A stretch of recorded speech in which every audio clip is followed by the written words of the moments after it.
Let's begin week 3 of this course. After 2 weeks of warm up and getting to know my preference or teaching philosophy, I think in this week and later on, we can slightly speed up and try to cover more contents within the allowed time. Today, our focus will be on Poisson distribution. So first, let's start with its official definition or the textbook definition. A random variable x has a Poisson distribution with parameter lambda. Here, lambda is positive. If its probability function is given by this particular form. So first here, the values x can take goes from 0 to infinity, which is unlike the binomial, which ends up at n. And the definition of probability function is in a particular form. Lambda is the only parameter. And here we have exponential of negative lambda times by lambda, the power of x divided by x factorial, okay? If you know the Taylor expansion of exponential function, you can quickly write down the expansion of the exponential of lambda, right? Which is nothing but this. So using this result, we can quickly confirm by adding all the probabilities together, we will get 1. So that is a nice result, something we expect.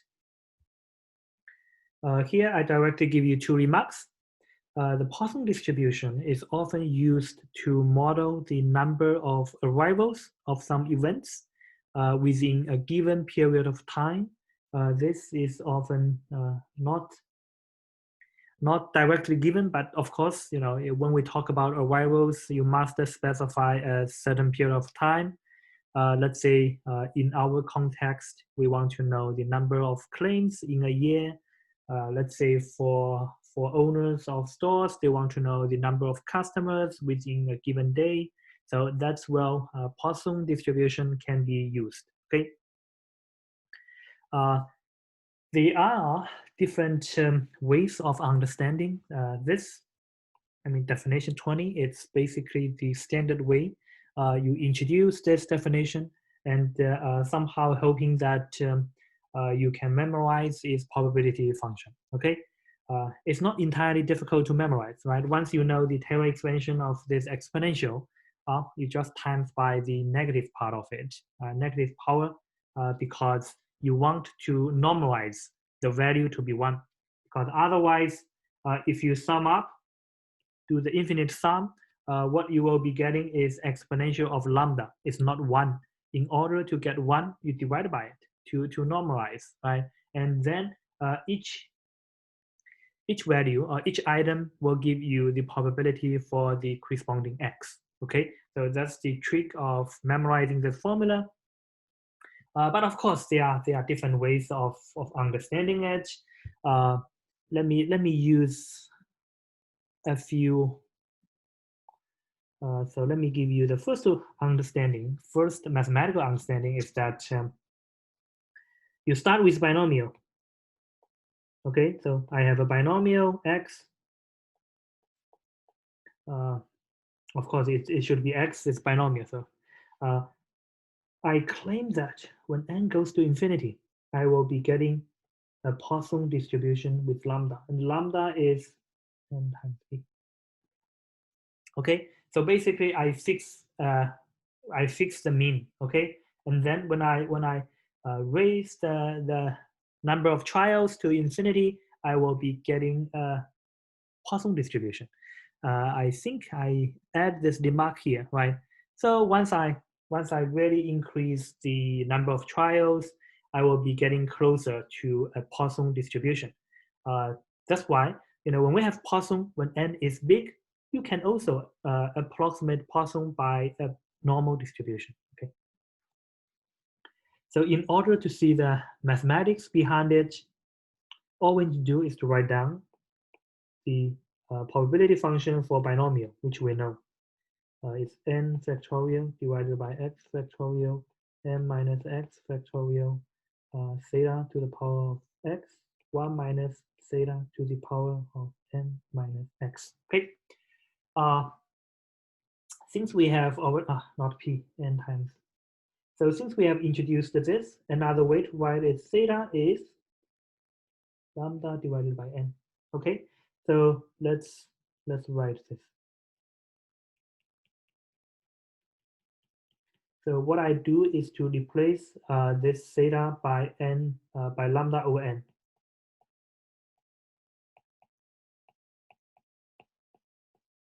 Okay, since I claim the result when I take n to be infinity, it will be Poisson. So I try to isolate those with n out. Okay, so first, if I focus on those two, it will be n times n minus 1 times all the way to n minus x plus 1. Okay, divided by, so basically I cancel them.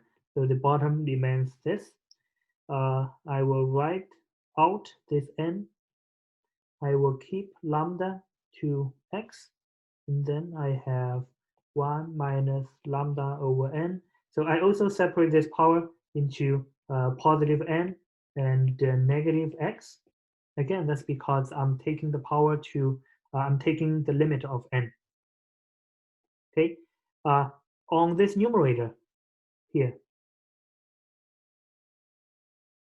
they are n, they are not n, they are x terms, right? So if you count from 0, negative 1, or 0, 1, all the way to x minus 1, so they are exactly x terms.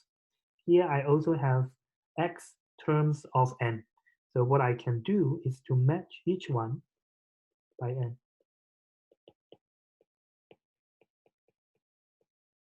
Right? And obviously I still have x factorial, which remains. This also remains, those are constant. And for this, let me write this. Okay, and what I can write as negative n divided by lambda, and then to keep it the same, I need to times back negative lambda. Okay, then I do not change anything. Now I want to take n to infinity. Okay, n to infinity, this is 1, this is 1, right? Actually, every one of them is 1, right? Because you can divide by n for both the numerator and denominator and take n to infinity, it's 1, right? So obviously this remains. I mean, this whole term stays, has nothing to do with n. Okay, then we need the result from Euler constant, right? So the inside part is nothing but e. So it's e to negative lambda, okay? So here when we take n to infinity, the inside part becomes 1, 1 to negative x is 1. Okay, in the end, what I have exponential of negative lambda, lambda x divided by x factorial. What is this? This is exactly the definition of Poisson distribution, right? So we can see the mathematical connection between Poisson and binomial, but of course, this is way beyond the level of this course. So this is understanding one. Another understanding, if you later on study stochastic processes, you will understand more from this part. So let's say here we consider unit time. Time is 1. We want to study the number of claims over 1 year. The time is fixed. Okay, so let's say here I have a claim, here I have a claim, here I have a claim, here I have a claim, here I have a claim. You know, this is the first claim, this is the second. So what I want to know is the waiting time. So I call this tau 1. Tau 1 is the time I need to wait to see the first claim.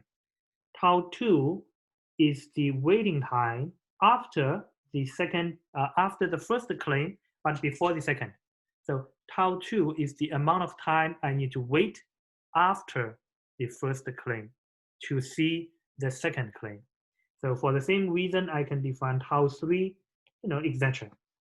So in defining Poisson, or even defining Poisson processes, I assume those how i's are independent.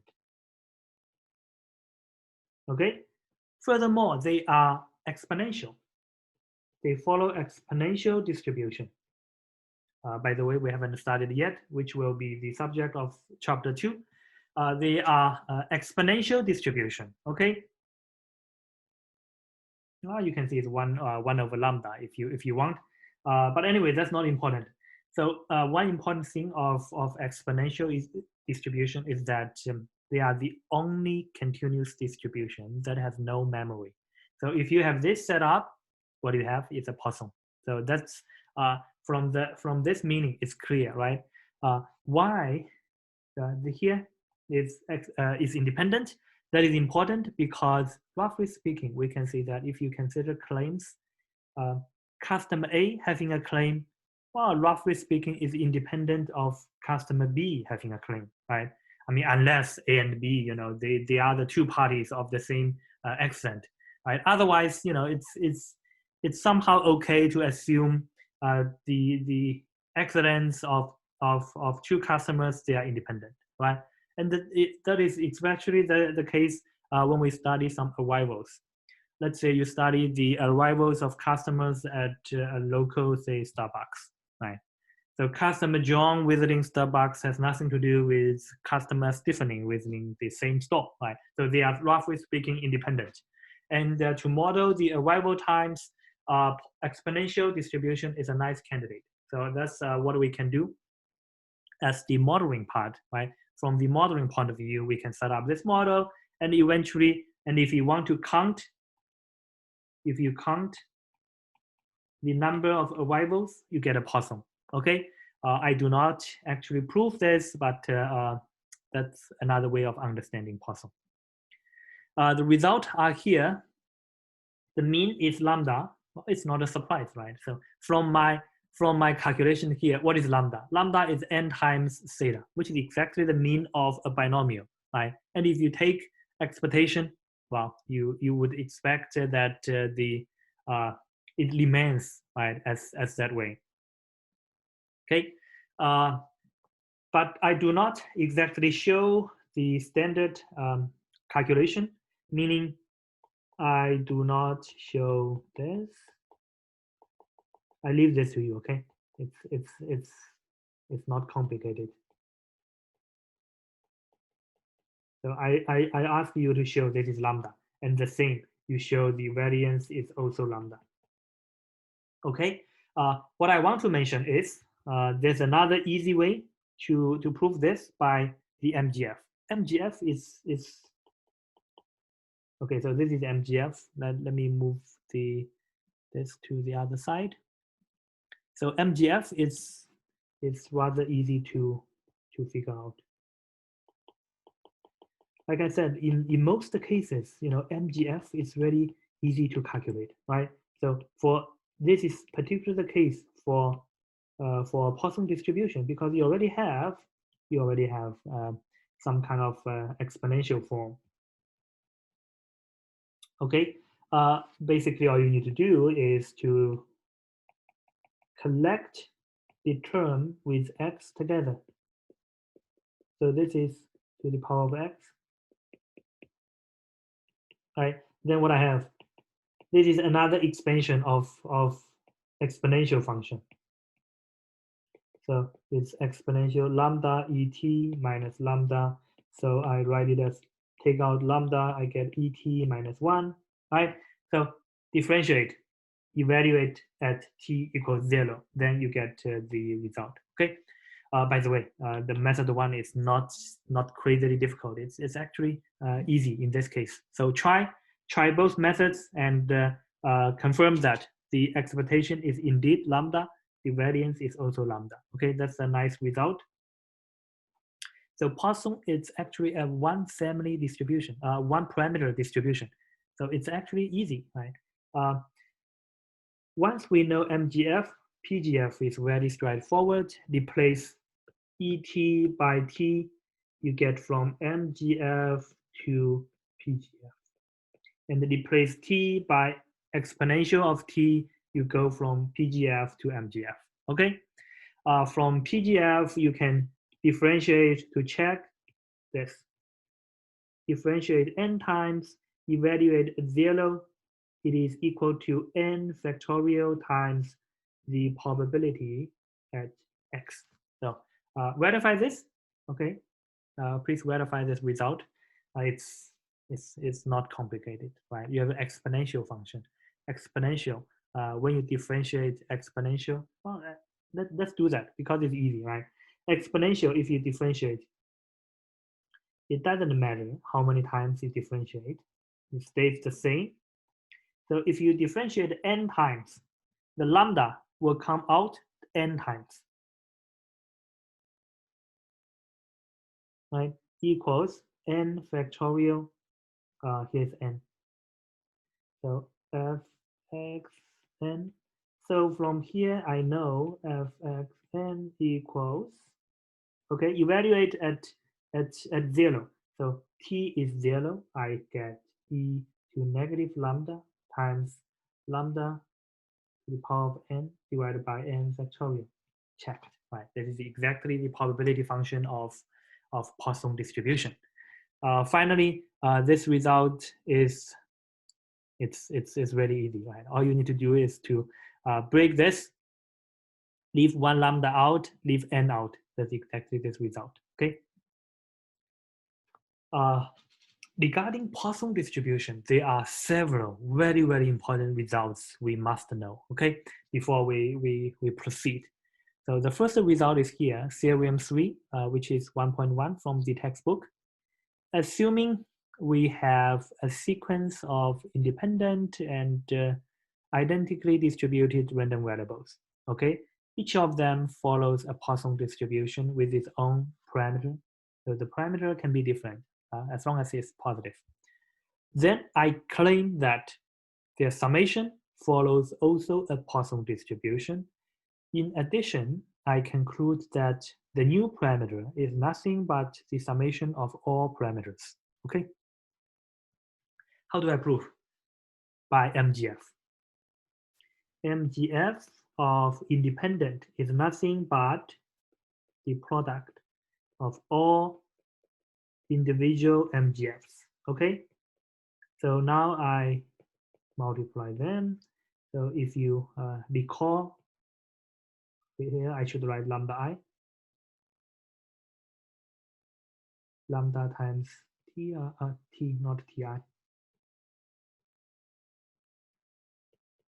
Okay, so because those are exponential functions, right? When I multiply them together, I just need to sum the exponential term, and because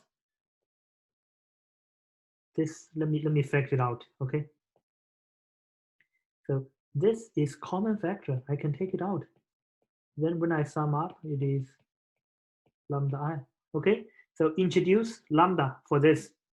This is lambda times et minus 1. This is the MGF of a Poisson distribution with parameter lambda. So that's why I claim that X is Poisson distribution. Okay. By the way, that's because there's a one-to-one relation between a random variable and MGF. Okay. If the MGF is well defined, given the function of MGF, there is a unique random variable corresponding to it. Okay, so here we are able to identify an MGF which belongs to the Poisson family, which means X must be a Poisson random variable. Okay, so that's the proof. Somehow we also have the opposite side, but of course here we have the example. This example it's very easy. So here we have we break the employees by gender. We have female employees, male employees. We know the likelihood for them of taking sick leaves. For females, the mean rate is 1.3. Males tend to be lazier. They ask for more leaves. It's 2.5. What is the probability of finding fewer than 2 sick leaves in a week? Right, because they are independent. Right. So all you need to do is to sum up 1.3 plus 2.5, that's 3.8. So for the company, the intensity of sick leaves is 3.8. Okay. Then we want to know fewer than 2. Fewer than 2. So we want, right? So that is either 0, right? So we want to see the probability. Okay, so we have a discrete random variable. So you always break down 2 scenarios.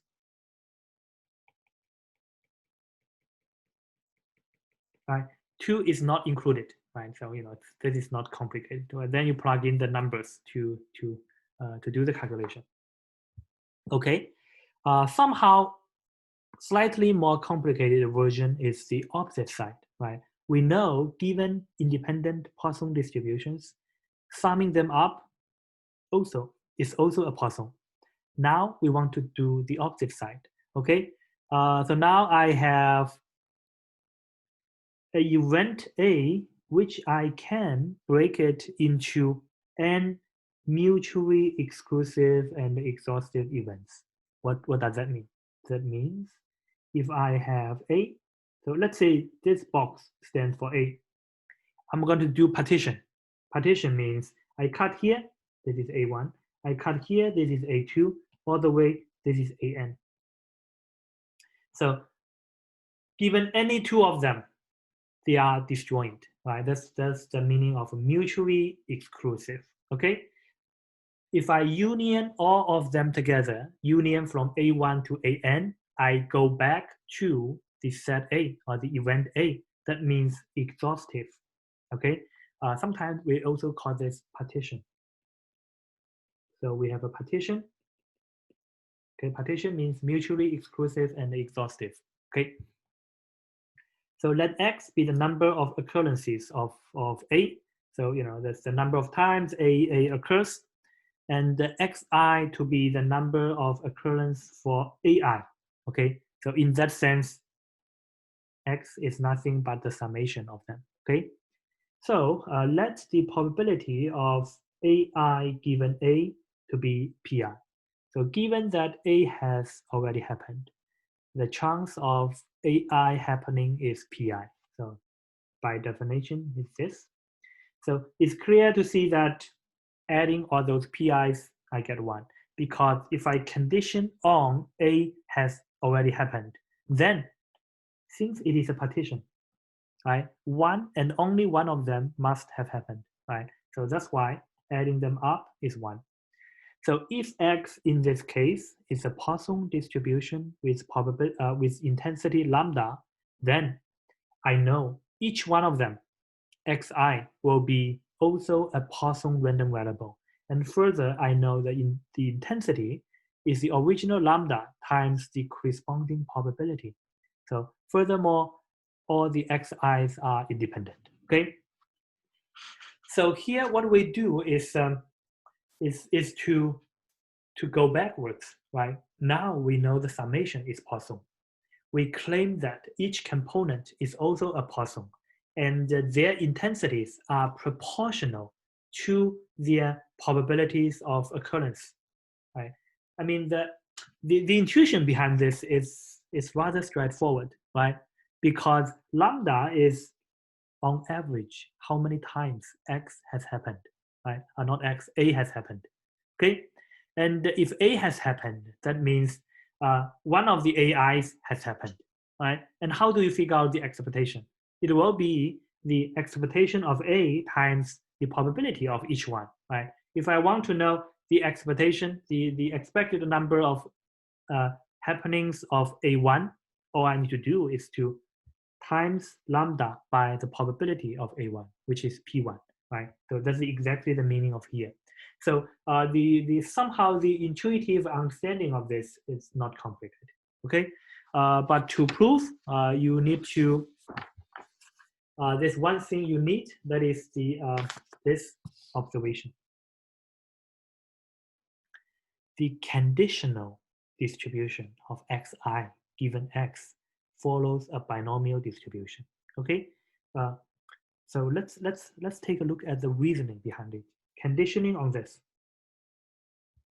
So given this condition, I know event A has happened X times, okay? So which means in total, those AIs in total, okay, have happened X times. And now I want to know one of them. All right. So first of all, it must be between 0 and X, right? Because in total, the total set, A, the number of occurrence is X. So for the smaller one, it cannot go beyond that, right? So it's between X, between 0 and X. And since they are mutually exclusive and exhaustive, so I know the distribution is binomial because now let's just consider x1, okay? To consider x1, the reason why it is binomial is also not complicated to understand. Let's say I want to study x1. X1 counts the occurrence of a1, right? If I study x1 given x, that means, okay, the same graph. All I care about is this, right? I really don't care about A2, A3, or AN. I don't care the individual occurrence. What matters to me is the combination of A2 to AN. That means I want to study either A1 or A1 complement. So here I have two results. I consider A1 to be success, A1 complement to be failure. So that is exactly the setup, right? And uh, and here, okay, so what we do is each time, right? So here we have X events, X A events, right? So we discuss for each one. For the first event is either in A1 or A1 complement, right? And the probability in A1 is P1. The probability in A1 complement is 1 minus P1, okay? And then we study the second event is either in A1 or A1 complement, and they are independent, and the probabilities are the same. That's exactly the setup of binomial, right? So with that in mind, you can continue the calculations. While the proof does need something called the total probability. So basically, if I want to know AI equals K, what I have is if AI has happened K times, A must have happened more than K times, right? At least the K, right, will not be smaller than K. So I know X will be at least the K, but it can be infinity because some other AJs may have happened as well. So in this case, I want to know the X has happened K times, and now is the conditional distribution. So I want xi to be k given x is small x. Okay, then you plug in, you can somehow to get the uh, the Poisson distribution. I skip the calculation, and in the end, what I get is this result. So I leave the extra part for you to feel. Okay, it takes some time, so it's a nice exercise. Sometimes you may also want to try the MGF part if you want to study this as well. This table, well, people in or the authors of many study manuals, they will say this is the most important table because technically speaking, it has all the informations. We just studied in the last 1.5 lectures. So it's like 90 minutes. We study things. It's what we study. It's summarized in this table. So I'm not underestimating the importance of this table, but nevertheless, it probably doesn't really worth to memorize, right? So try your best to understand the meaning of each and every one of them. Once you understand, memorizing them may not be that terrible, okay? But please understand them first. One thing I want to mention is don't get confused of the sample space, right? So as you can see, binomial is the only case we have that is truncated at n. Poisson geometric and negative binomial, they all can go to infinity. Okay, and only binomial ends at n. So I guess I will stop here and continue in the next video.